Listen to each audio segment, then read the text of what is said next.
अगर हम मांसपेशी में जो प्रोटीन्स होते हैं जो हमारे मसल्स को एक्सपेंड और कॉन्ट्रैक्ट करते हैं उनकी बात करें तो दो तरह की प्रोटीन्स होती हैं। एक को हम कहते हैं एक्टिन और दूसरी होती है मायोसिन।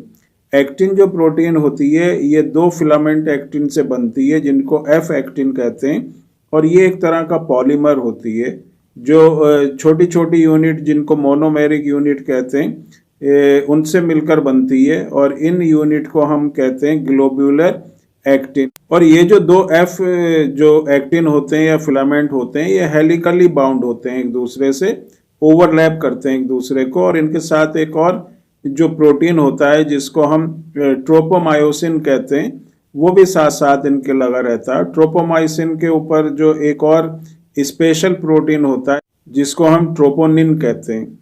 तो ये तो एक्टिन प्रोटीन का एक तरह से स्ट्रक्चर होता है। इसके साथ में जो दूसरी प्रोटीन होती है जिसको मायोसिन कहते हैं और मायोसिन भी एक पॉलीमेरिक जो है प्रोटीन होता है जो स्मॉल स्मॉल यूनिट से बनता है। और इसको अगर हम इसके स्ट्रक्चर की बात करें मायोसिन के तो इसमें एक हेड होगा और एक आर्म होगा और एक टेल होगी, इस तरह का इसका पूरा स्ट्रक्चर बनता है। और ये थिक फिलामेंट बनाते हैं, थिक होता है ये जो प्रोटीन होती है ये थिक फिलामेंट बनाती है और जो एक्टिन होती है वो थिन फिलामेंट बनाती है। और जब मसल्स एक्सपेंड करती हैं या कॉन्ट्रैक्ट करती हैं तो जो थिन फिलामेंट होती है जो एक्टिन होती है वो मायोसिन के ऊपर जो है स्लाइड करती है और इस प्रोसेस को हम कहते हैं स्लाइडिंग मैकेनिज्म।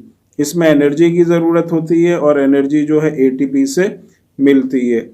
तो इस तरह से ये एक तरह से जो दो प्रोटीन्स होते हैं वो आपस में मिलके जो मायोसिन होता है वो एक्टिन को खिसका देता है अपनी जगह से और जो बैंड होते हैं एक्टिन्स के वो जब पास आते हैं तो मसल्स हमारी मांसपेशी सिकुड़ती हैं और जब वो दूर जाते हैं तो मांसपेशी हमारी जो है एक्सपेंड होती हैं। तो इस तरह से इसकी फंक्शनिंग होती है। और मस्कुलर डिस्ट्रॉफी में क्या होता है कि मसल्स की जो एबिलिटी होती है एक्सपेंड और कॉन्ट्रैक्ट करने की वो पूरी तरह से नहीं होती। जिन लोगों को मांसपेशी की प्रॉब्लम होती है, मस्कुलर वीकनेस होती है, मस्कुलर एट्रोफी होती है या मस्कुलर डिस्ट्रॉफी होती है, वो अपनी मांसपेशी में क्योंकि उनमें ताकत नहीं होती, एनर्जी नहीं होती, तो वो पूरी तरह से ना तो अपनी मांसपेशी को कॉन्ट्रैक्ट कर पाते हैं ना ही उसको एक्सपेंड कर पाते हैं। क्योंकि इसमें हमारा नर्वस सिस्टम भी बहुत ही इंपॉर्टेंट रोल प्ले करता है। सेंट्रल नर्वस सिस्टम जो खास तौर से होता है वो बहुत ही इंपॉर्टेंट रोल प्ले करता है। और सेंट्रल नर्वस सिस्टम में जब कोई चीज़ हम सोचते हैं तो उसके बाद हमारी बॉडी में मूवमेंट होती है तो मोटर न्यूरॉन्स के थ्रू जो सिग्नल होता है सेंट्रल नर्वस सिस्टम जो हमारा दिमाग और स्पाइनल कॉर्ड है वहाँ से मसल्स में जाता है। और जहाँ पर जो न्यूरॉन होता है और मसल्स आपस में मिलते हैं उसको हम कहते हैं न्यूरोमस्कुलर जंक्शन। और उसमें कुछ स्पेशल तरह के केमिकल्स होते हैं जिनको न्यूरोट्रांसमीटर्स कहा जाता है।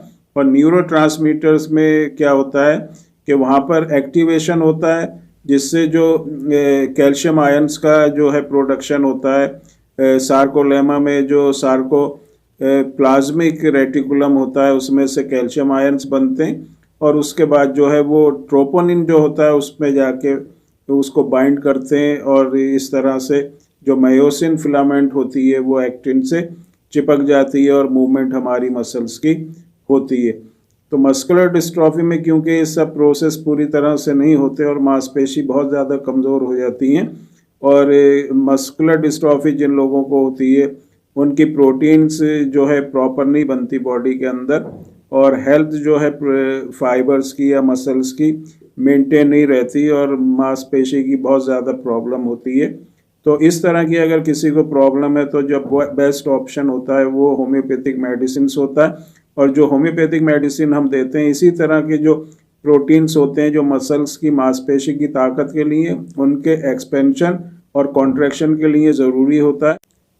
और ये मेडिसिन जो हैं जब हमारे बॉडी के अंदर जाती हैं तो इन जो प्रोटीन्स होते हैं उनको एक्टिवेट करते हैं, प्रोटीन्स को जो है स्टेबलाइज करते हैं और मसल्स में ताकत को मेंटेन करके रखते हैं।